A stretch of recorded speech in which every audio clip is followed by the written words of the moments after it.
Olá, alunos do sétimo período. Vamos então a mais uma atividade do nossa disciplina de Saúde Coletiva e Epidemiologia 2. Nessa videoaula, nós vamos falar sobre o controle da tuberculose e também sobre a vacina BCG. Vocês já estudaram e vão estudar tuberculose sob muitos aspectos, né? Mas aqui nós vamos nos voltar para as ações de prevenção e controle. Mas é claro que o tratamento da tuberculose, quando feito diante de um diagnóstico precoce, né, faz parte desta prevenção, já que tratando adequadamente o bacilífero, você vai proteger os seus contatos, né? Então é difícil separar as coisas. A clínica é muito importante, essa clínica insidiosa da tuberculose, que se inicia com febre, vespertina principalmente, sudorese, mal-estar, principalmente no adulto, né? Nós vamos ter posteriormente a essa apresentação um exercício e na correção do exercício nós vamos aprofundar um pouco mais nesta questão clínica. A base da nossa disciplina, tudo que vocês precisam, está aí no manual de recomendações para o controle da tuberculose, que está postado no Blackboard, né? Este manual ficou muito grande. Essa edição nova dele abarcou muitas situações que vão além do controle de contatos e vacinação. Então é preciso prestar atenção, né, naqueles capítulos que são importantes para a nossa disciplina, como o capítulo de vacina BCG, o controle dos contatos, né, especialmente relacionado ao tratamento de infecção latente pela tuberculose. Então, esta apresentação e o exercício vão direcionar vocês melhor para o aproveitamento do manual, ok? Bom, então, como vocês sabem, o Mycobacterium tuberculosis foi descrito por Koch no final do século XIX. Ele é um bacilo aeróbio estrito e é intracelular facultativo. E ele tem uma reprodução lenta, o período de geração dele é lento. Então, esta associação dele poder ficar intracelular, em torno dele se formarem granulomas e dele ter uma reprodução lenta, dificulta a ação da maioria dos antibióticos. Então, são algumas drogas específicas para o tratamento da tuberculose. A maioria dos antibióticos que a gente utiliza na clínica não são eficazes. Quando ele é corado em lâminas, né, o esfregaço e a presença de bacilo, ele tem a característica de ser álcool ácido resistente. Então, essa é uma característica de coloração na lâmina, né, que nos facilita a identificação dele em secreções humanas. Bom, para a nossa disciplina, é muito importante a gente entender um pouco essa história natural da tuberculose, como que ela se dá, né? Então, a figura mais importante é a figura do bacilífero, que é geralmente um adulto com uma forma pulmonar da doença. Esse adulto, em contato com não infectados, né, vão provocar nestes uma prima infecção, uma infecção inicial pelo bacilo da tuberculose. Ora, em países como o nosso, geralmente quando eu falo de uma pessoa que nunca foi infectada, eu estou falando de crianças, né? a maioria dos adultos já tiveram uma prima infecção, né? Na maioria das vezes, esta prima infecção ocorre de forma assintomática ou muito pouco sintomática. Pode aparecer como uma doença respiratória leve, se por alguma razão se faz uma radiografia, tem aquele sinal de Alderes lá que é típico na radiografia, né? Mas geralmente esse caso de prima infecção passa despercebida e a pessoa passa a ser uma infectada pelo resto da vida.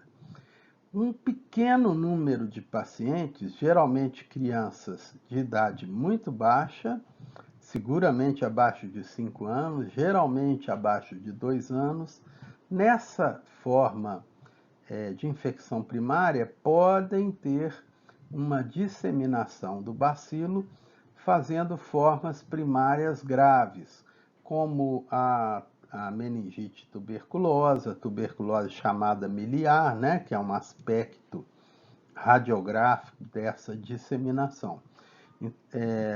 Atualmente também nós temos muitos imunossuprimidos na população e imunodeficientes que em outras situações não sobreviviam.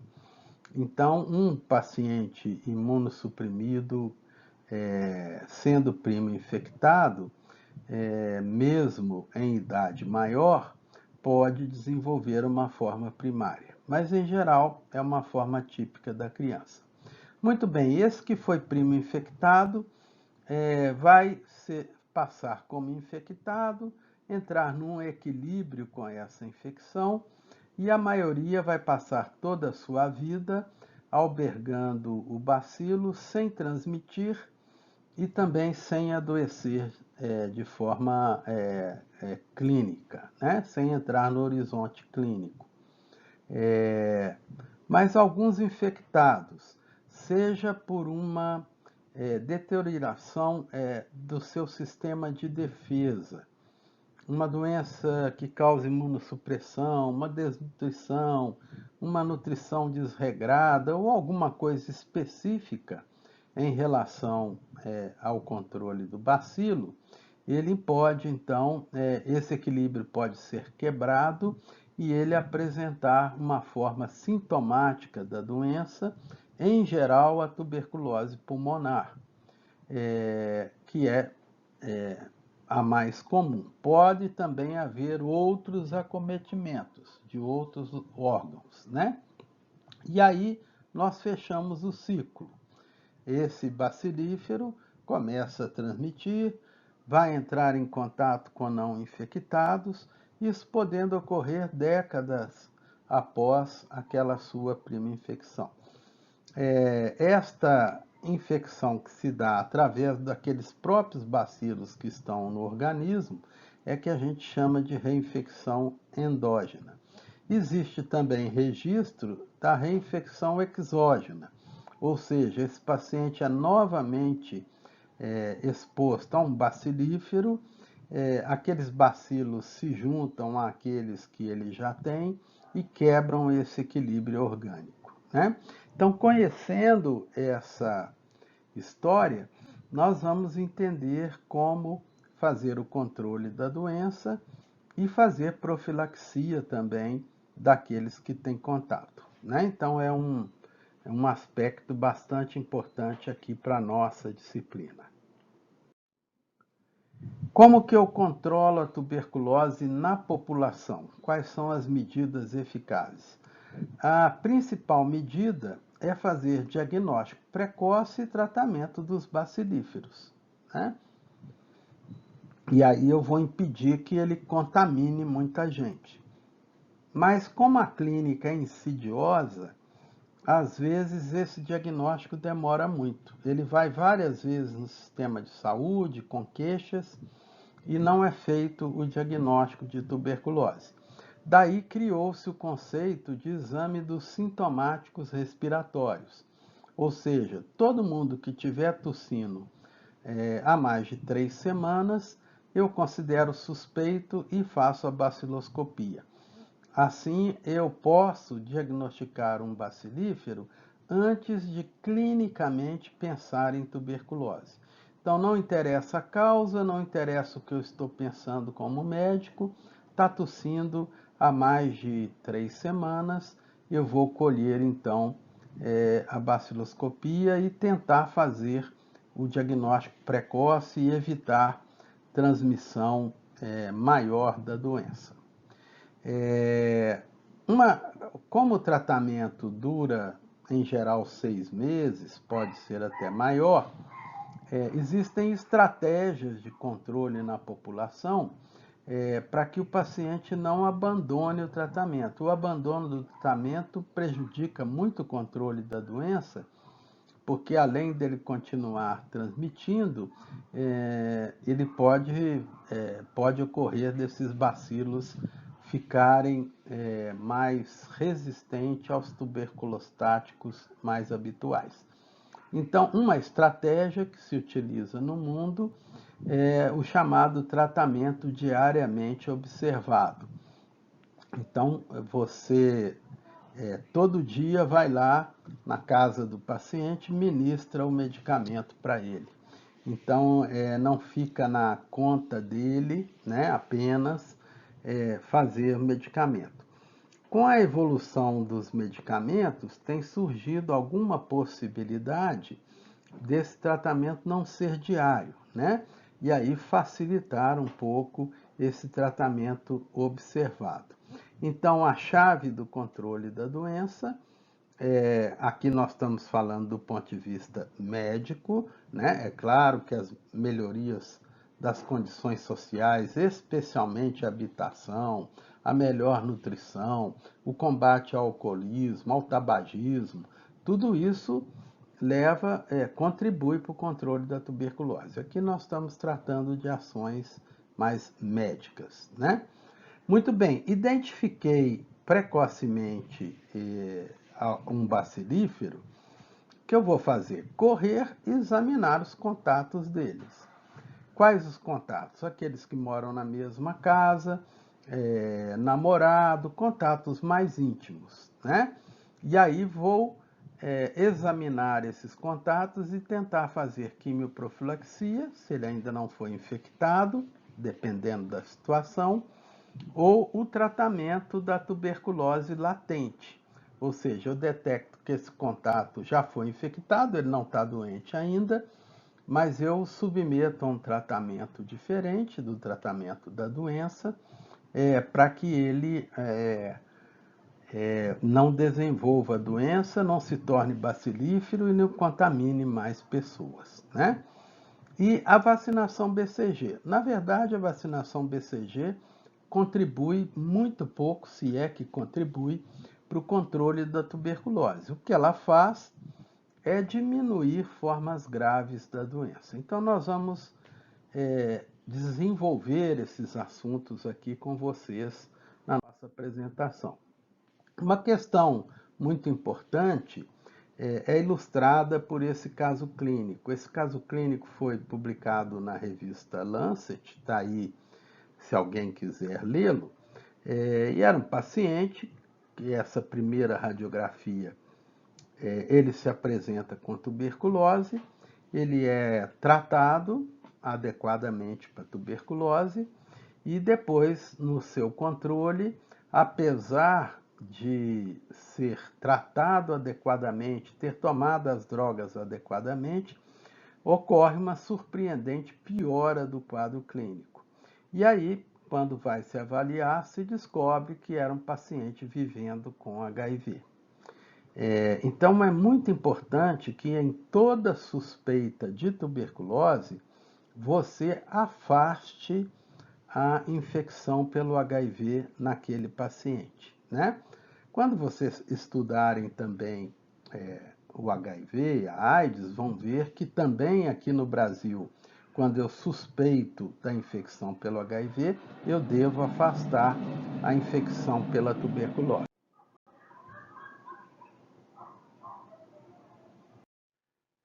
Bom, nós vamos retomar aqui, porque eu recebi uma serenata aqui em forma de batucada, uma charanga, então fui obrigado a dar uma pausa, senão nós iríamos escutar só a batucada.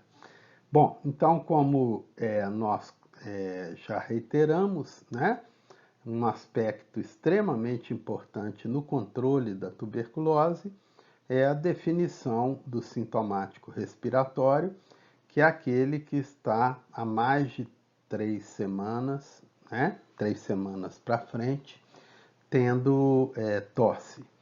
Então, tem tosse há mais de 3 semanas, faça o exame do escarro, a bacteroscopia. A bacteroscopia pode ser feita em qualquer local, né? Muito simples, desde que a pessoa seja bem treinada, né? Então, independente da nossa hipótese diagnóstica, está tossindo há 3 semanas, eu acho que é coqueluche, ou eu acho que é pneumonia típica, eu devo fazer a bacteroscopia. E é isso que permite o diagnóstico mais precoce e a interrupção da transmissão. Então, são feitas campanhas, né, chamando a população para que, no caso de estar tossindo por 3 ou mais semanas, procurar o serviço médico para bacteroscopia. Já a cultura é pouco utilizada, porque nós vimos que o bacilo se reproduz lentamente, então o resultado de cultura demora muito. Ela vai ser feita, então, em indicações especiais. Por exemplo, clinicamente eu tenho a suspeita de tuberculose, é bastante provável que se trate de um caso de tuberculose, e 3 bacteroscopias dão negativas. Então eu posso solicitar a cultura, né? Iniciar o tratamento de prova, colho a cultura, inicio o tratamento, diante do resultado da cultura, que é mais sensível, eu então continuo ou cesso o tratamento. Uma outra situação é em retratamento, porque em retratamento eu posso ter bacilos resistentes, né? Então, nos casos de retratamento, o ideal é que se faça uma cultura. Mas ela não é utilizada no dia a dia. O padrão ouro para diagnóstico na atenção primária é mesmo a bacterioscopia. Outro aspecto extremamente importante do controle da tuberculose é a chamada infecção latente pelo bacilo da tuberculose. O que é isso? Eu identificar pessoas que estão infectadas e poderão vir a desenvolver a doença. Então, vocês têm uma lista enorme daquelas situações em que está indicado a investigação de infecção latente. Não é objetivo da nossa disciplina discutir todas essas situações, e sim aquela mais importante para o controle propriamente dito da doença, que é você avaliar os contatos do bacilífero. Então, pessoas que moram na mesma casa, ou contatos íntimos, namorado, amante, outro tipo de contato íntimo, né? Então, aí eu vou fazer a busca de infecção latente. Na verdade, eu trago todos os contatos, examino, faço raio-x de tórax, e ele, descartando tuberculose e doença, eu avalio se existe uma infecção latente e aí eu vou medicar.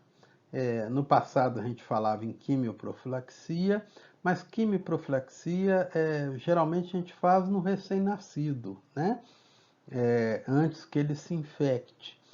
Nos contatos é mais apropriado mesmo chamar de tratamento de infecção latente, como a gente chama hoje, né? Então, esse é um tópico muito importante do controle da tuberculose, e aí sim, a avaliação dos contatos é o objetivo aqui da nossa disciplina, para que vocês estejam preparados, né, para realizá-lo. Um auxiliar e quase imprescindível nos dias de hoje para você avaliar infecção latente é a chamada prova tuberculínica ou PPD. O que é o PPD? Você, por via intradérmica, introduz derivados proteicos do bacilo, né? E avalia se a pessoa faz ou não a reação. Fazendo reação local, né? É sinal que ela pode estar infectada. E aí eu fecho o diagnóstico de infecção latente. Paciente sem sintoma, raio-x de tórax normal, com um PPD positivo, eu vou considerar como tendo infecção latente, né? E aí proceder ao tratamento.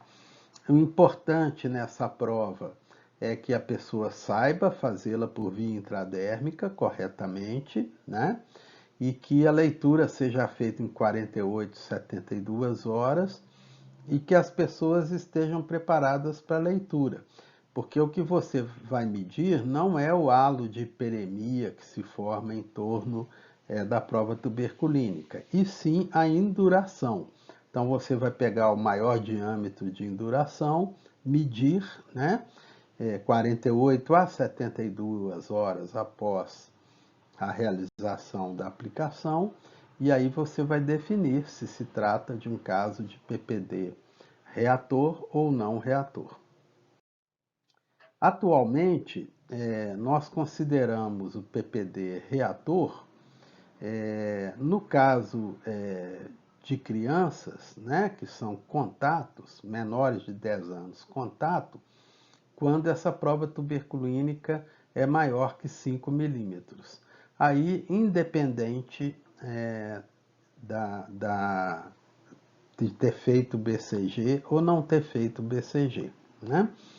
Vejam que aí também tem uma outra sigla, o IGRA, que é um outro tipo de exame capaz de avaliar infecção, bem melhor, mais sofisticado, mas que exige um aparelho. O planejamento era que há vários anos esses aparelhos já estivessem lá na atenção primária. Só que isso não aconteceu, então na prática, por algum tempo, vocês vão depender mesmo da prova tuberculínica. Eu espero, né, que quando vocês estiverem formados, já lá na ponta, seja disponível o IGRA, mas atualmente não é o caso.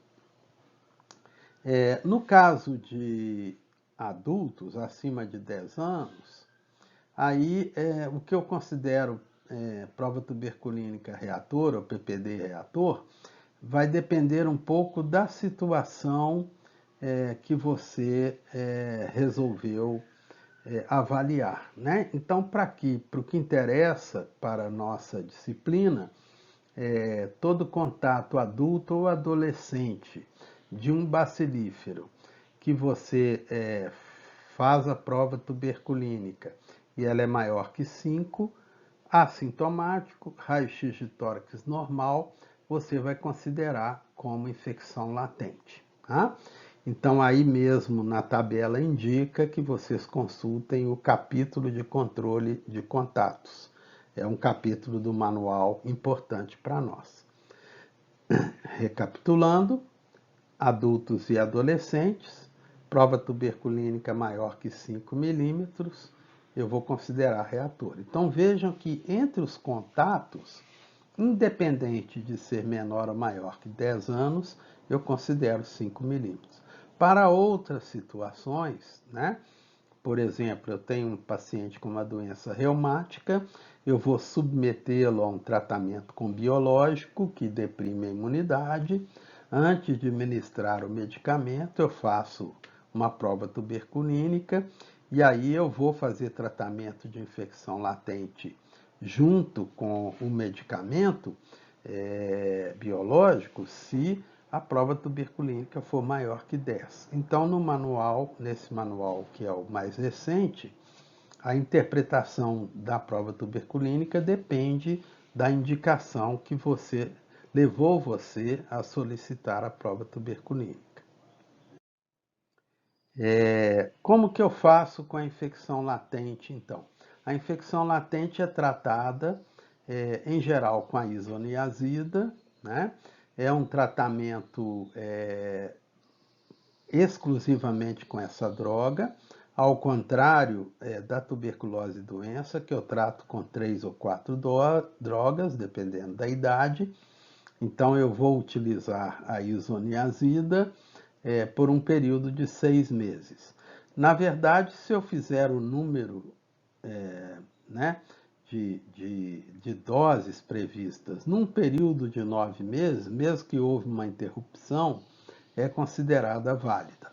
Mas aí está dizendo que no caso de crianças menores de 10 anos, pessoas acima de 50 anos, ou alguém que tenha uma intolerância à isoniazida, hidrazida, você deve optar pela rifampicina, né? Então, eu posso fazer também o tratamento de forma latente nessas situações com a rifampicina. E aí o período de tratamento é de 4 meses. É interessante que ele é um pouco mais rápido, né? Então, o tratamento da forma latente vai ser feita com regime de dose única durante 6 meses com a hidrazida, durante 4 meses com a rifampicina. Bom, e o BCG? O BCG está no nosso calendário básico ao nascimento. É ideal que fosse feito na maternidade, porque se o BCG for aplicado após a infecção, ele não protege mais, né? Então, o ideal é que se faça na maternidade, o mais tardar no dia da coleta do exame do pezinho da criança, lá na unidade primária. E ele atualmente é feito, então, em dose única. Se faz apenas essa dose ao nascimento. Qual será a função do BCG? O BCG praticamente não contribui para o controle da doença. Por quê? Porque ele não impede que o infectado siga seu curso. O que o PPD tem alta eficácia, acima de 80%, é em evitar que o doente, uma criança geralmente, né, evolua dentro da prima infecção para uma forma grave. Então, o que o BCG vai fazer é evitar as formas graves da doença que ocorrem na prima infecção. Então, o que o BCG faz é diminuir a mortalidade da doença, né? Então, ele não vai ser tão eficaz em diminuir transmissão, em diminuir tuberculose pulmonar, ele vai ser mais eficaz em evitar essas formas graves. Se ele tem alguma eficácia em evitar a forma pulmonar, é polêmico, a maioria dos estudiosos acredita que não, que a única função dele é evitar essa evolução. Por isso, no Brasil, nós só utilizamos BCG abaixo de 5 anos de idade. Nós consideramos que a partir de 5 anos, se houver a prima infecção, ela não tende a se complicar. Então, o BCG não teria função, né? A exceção a isso são os contatos de hanseníase, mas aí é uma outra história. Eu estou usando o BCG como profilaxia de contatos na hanseníase, né? Pensando em tuberculose, completou 5 anos, não fez BCG, não há mais indicação da vacina de acordo com o Programa Nacional de Imunizações. Bom, o que é a vacina BCG? A vacina BCG não é feita de Mycobacterium tuberculosis, ela é feita a partir do Mycobacterium bovis, que é passado em várias culturas até que se torne atenuado. Então, é uma bactéria bovina, né? Mycobacterium bovis, atenuado, que dá essa proteção cruzada para as formas graves de tuberculose na infecção primária. Ele é feito por via intradérmica, por convenção internacional, se faz na região de inserção do deltoide do lado direito, né? Porque dele pode resultar uma cicatriz. Isso acontece na maioria dos vacinados. Então fica fácil de você avaliar se a pessoa recebeu BCG procurando a cicatriz lá naquele lugar dela, né? O BCG tem uma evolução, na verdade você está provocando uma infecção ali intradérmica com o bacilo atenuado, então ele fica uns dias sem reação nenhuma, depois ele se eleva, forma uma bolha, crosta, ulcera, resolve ficando uma cicatriz.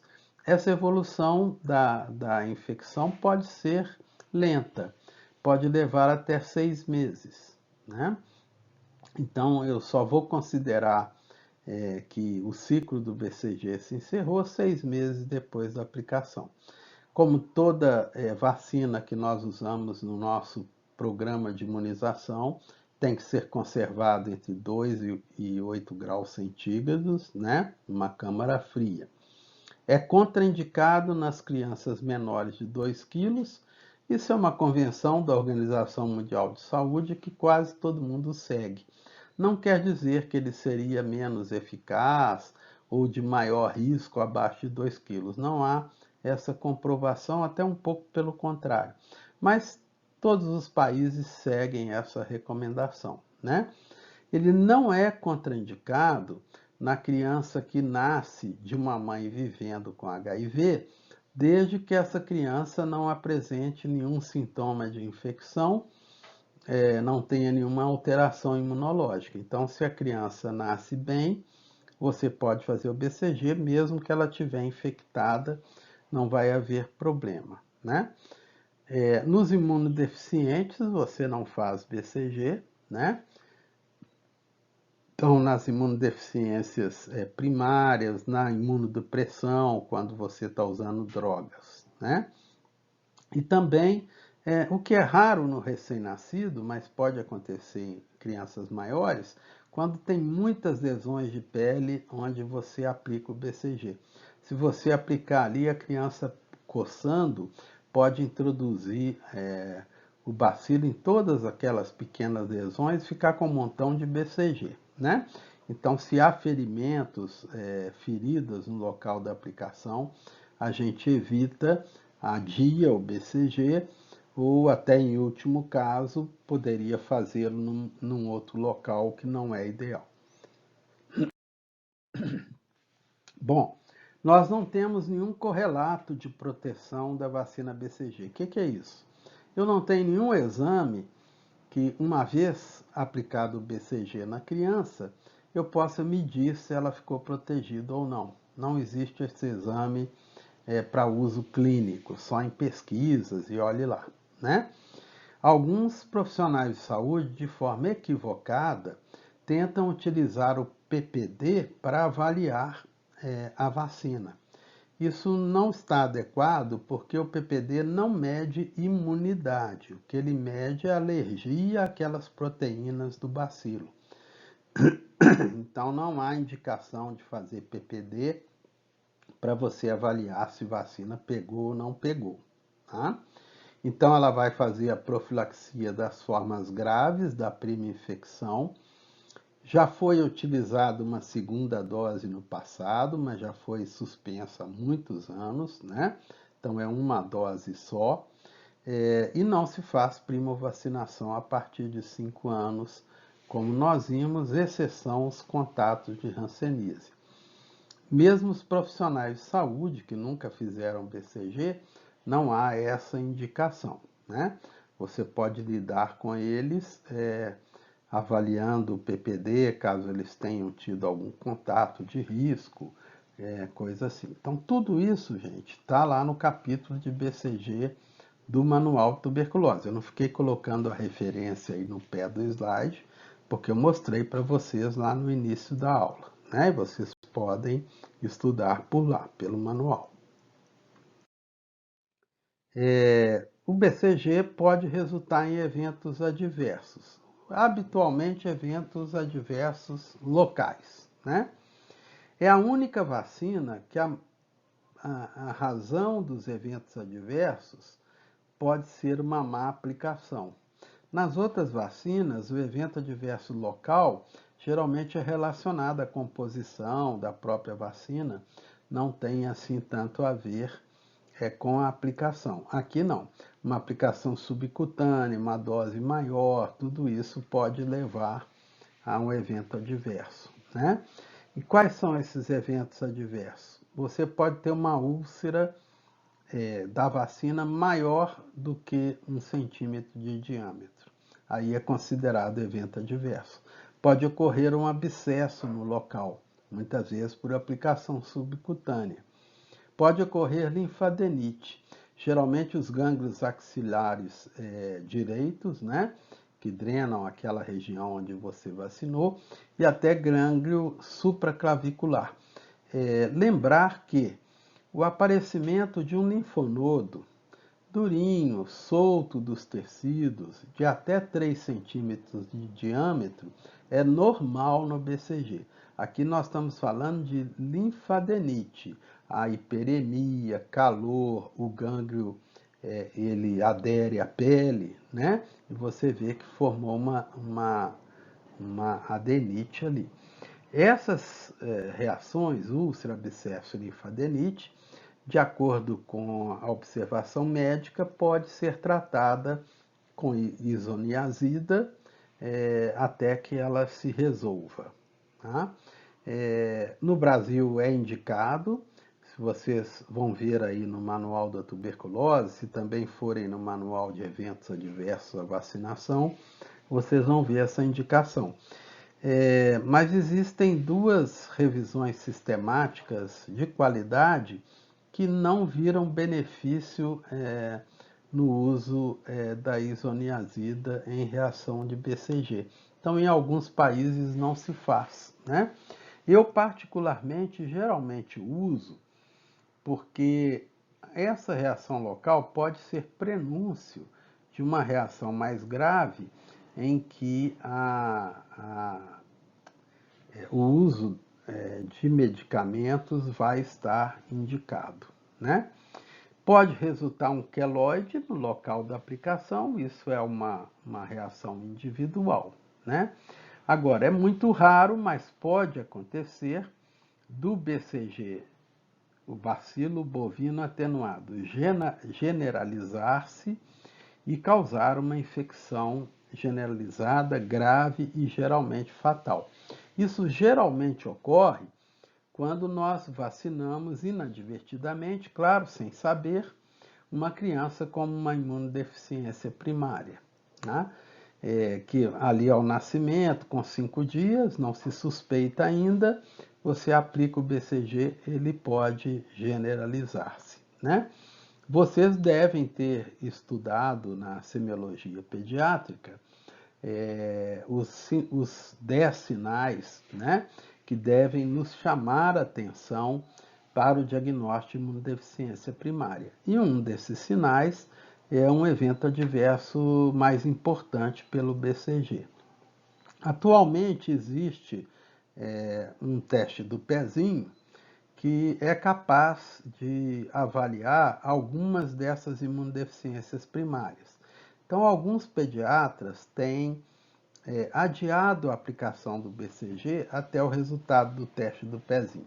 Isso ainda é polêmico, precisa ser melhor discutido, eu venho insistindo pela Sociedade Brasileira de Pediatria, de Imunizações, Infecto, a área de controle de tuberculose do Ministério da Saúde, do Programa Nacional de Imunizações, no sentido de você medir o que é mais arriscado.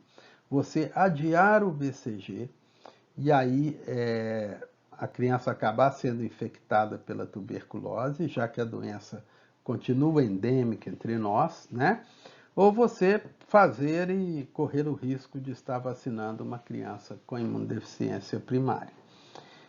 Eu tenho seguido a orientação do Ministério da Saúde e recomendado o BCG ao nascimento mesmo, e pronto, né? Mas quando o pediatra da criança ou o serviço colhe lá precocemente o teste do pezinho e fala para a família aguardar, aí eu não contrario essa orientação. Eu falo, então aguarda, né? Logo que tiver pronto o resultado, vamos fazer. Mas isso é uma coisa que merece maior discussão. Seria muito interessante, vocês têm excelentes professores de saúde da criança, né? Vocês discutirem a opinião de cada um deles sobre esse aspecto, né? É uma questão muito interessante.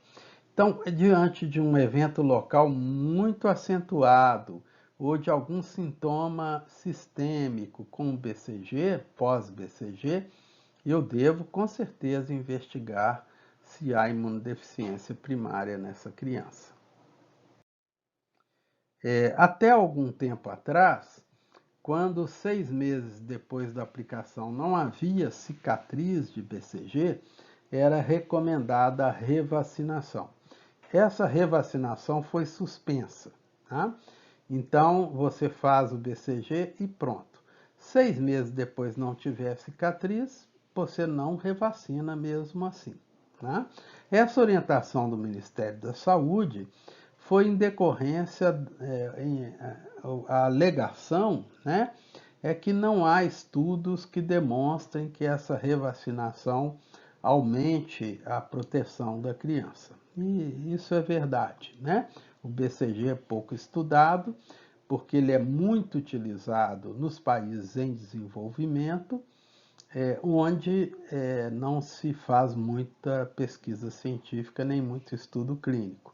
Então há lacunas de conhecimento mesmo. Então essa é a recomendação atual. Aqui tem um porém, às vezes eu recebo ligações de colegas, né, dos municípios falando, ó Zé, na hora que aplicou o BCG extravasou um pouquinho. E aí não fez cicatriz com 6 meses. Revacina ou não revacina? Então, eu vejo, essa informação que extravasou um pouquinho, a dose é tão pequena, 0,1 ml ou 0,05 ml, dependendo do produtor, que esse pouquinho pode ser a vacina toda, né? Então, não há uma posição do Ministério da Saúde em relação a isso. O Comitê Técnico Assessor em Imunização da Secretaria de Estado de São Paulo recomenda que nessas situações, quando houve extravasamento na hora da aplicação, você aguarde 6 meses. Se fez cicatriz, pronto, está resolvido. Se não fez, seja revacinado. Apenas nessa situação ou numa situação pouco comum de inadvertidamente você aplicar um BCG vencido. Tá?